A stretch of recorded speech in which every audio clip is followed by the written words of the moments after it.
এখন থেকে আপনার প্রিয় সিরিয়ালগুলো ফ্রিতে দেখুন এক্সক্লুসিভলি শুধুমাত্র সান নেক্সটে। এখনই অ্যাপ ডাউনলোড করুন।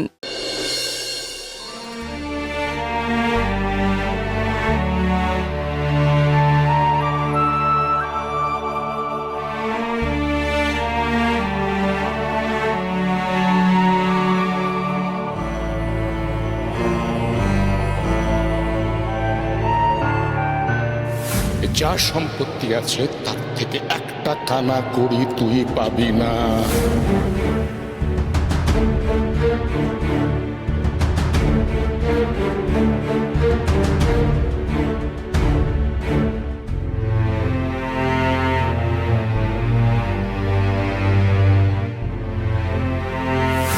এই পরিবার ছেড়ে, আমাদের সবাইকে ছেড়ে তুই ঠিক কতটা ভালো থাকতে পারিস?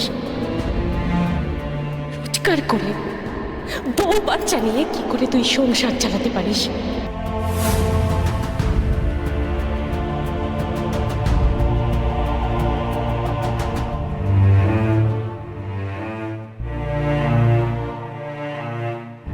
তুমি আমার ছেলেকে নিয়ে পৃথিবীর যেখানেই থাকো কোনোদিন শান্তি পাবে না, কোনোদিন ভালো থাকতে পারবে না। মায়ের কাছ থেকে সন্তানকে কেড়ে নিয়ে তুমি কোনোদিন ভালো থাকবে না। শান্তি তুমি পাবেই পাবেই পাবেই।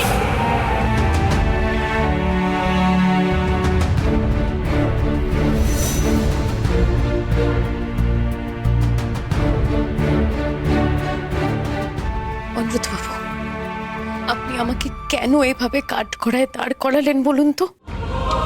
আচ্ছা, আমি কি আপনাকে একবারের জন্য বলেছিলাম যে আমার লড়াইতে আমার পাশে থাকুন, আমার লড়াইয়ে আপনি সামিল হয়ে যান?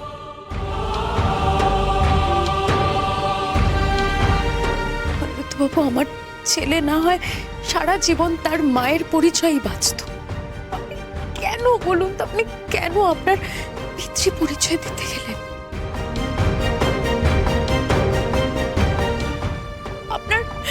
আপনার গোটা পরিবার আজকে আমার দিকে আঙুল তুলছে। আমি আমার বিবেককে কি জবাব দেবো অনিরুদ্ধবাবু? কি জবাব দেবো আমি? আপনি আপনার গোটা পরিবারকে ছেড়ে আমার সঙ্গে এসে জুড়লেন কেন অনিরুদ্ধবাবু? কেন অনিরুদ্ধবাবু? আমি কি আপনাকে একবারও বলেছিলাম? আমি কি সত্যি আপনার কোনো সাহায্য চেয়েছিলাম?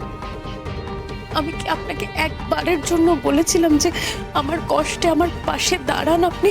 অনিরুদ্ধবাবু, আপনি চুপ করে থাকবেন না, আপনি প্লিজ। আমি আপনার পাশে দাঁড়াতে পারলাম কই বলুন তো? কোথায় পারলাম দাঁড়াতে?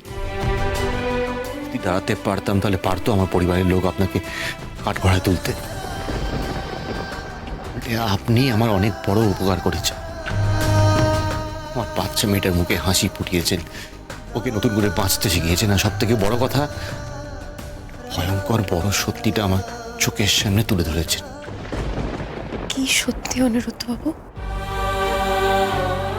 এতদিন ধরে না সবাই আমাকে এই রায়চৌধুরী বাড়ির ছেলে বলে জানত। আজকে আমি জানলাম এর বাইরে আমার কোনো পরিচয় নেই, কোনো অস্তিত্ব নেই। পরিবারের, কোম্পানি এসব ছাড়া আমি একজন অস্তিত্বহীন, পরিচয়হীন মানুষ। নিজেকে কেন আপনি এভাবে ভাবছেন অনিরুদ্ধবাবু? আপনি কি জানেন যে আপনি, আপনার সব থেকে বড় পরিচয় যে আপনি একজন ভালো মানুষ? দাদাভাই যে কি বললো, আরে সব বাড়িতেই তো ঝামেলা হয়, তা বলে কেউ বাড়ি ছেড়ে চলে যায় নাকি বলো তো? না না, দাদাভাই না এই ডিসিশনটা মোটেই ঠিক নেয়নি। দাদাভাই চলে গেছে বলে তোমার খুব কষ্ট হচ্ছে, তাই না প্রতীক? আচ্ছা, কষ্ট হবে না? মা তো দাদাভাইকে ছেড়ে এইভাবে কখনো থাকেনি। হ্যাঁ, দাদাভাই যখন অফিসের কাছে বাইরে গেছিল বা ঘুরতে ঘুরতে গেছিল সেটা আলাদা ব্যাপার, কিন্তু এইভাবে রাগারাগি করে তো বাড়ি ছেড়ে কখনো চলে যায়নি। যে কিভাবে থাকবে না আমি সেটাই ভাবছি। আচ্ছা, একটা কথা বলো তো, তুমি তো সব বিষয়ে কথা বলো, আজকে কিছু বললে না কেন? আমি তো অত বোকা নই প্রতীক যে সব বিষয়ে কথা বলবো। মাঝে মাঝে কথা না বলে চোখ কান খোলা রেখে অবজার্ভ করাটাও দরকার পড়ে। মানে? মানে আমি নিজেরটা খুব ভালো করে বুঝতে জানি প্রতীক। আরে বাবা, এতে লাভ তো আখেরে তোমারই। এত বড় একটা সুযোগ পেয়েছো প্রতীক, কোথায় সেটা নিয়ে ভাববে তা না, তুমি 7-5 ভেবে। তুমি কি বলছো না আমি বুঝতে পারছি না। মানে আমি এখানে কি লাভ করব, তুমি একটু পরিষ্কার করে বলো না। দাদা ভাইয়ের শূন্যস্থানটা পূরণ করতে হবে তো নাকি? অনুষ্ঠান ইয়েস, শূন্যস্থান পূরণ। এই রয় চৌধুরী কনস্ট্রাকশনসের মালিক হবে তুমি।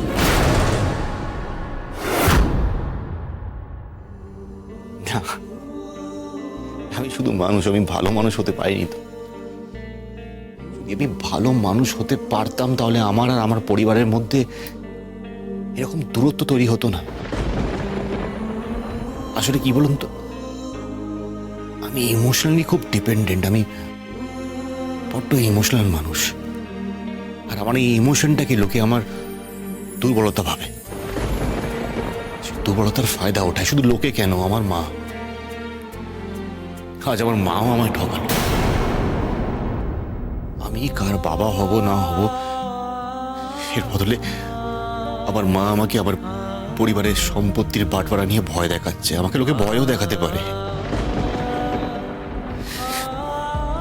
আমি না কোনোদিন বুঝতে পারিনি যে এই রায়চৌধুরী পরিবারের বাইরে আমার কোনো অস্তিত্ব আছে কিনা।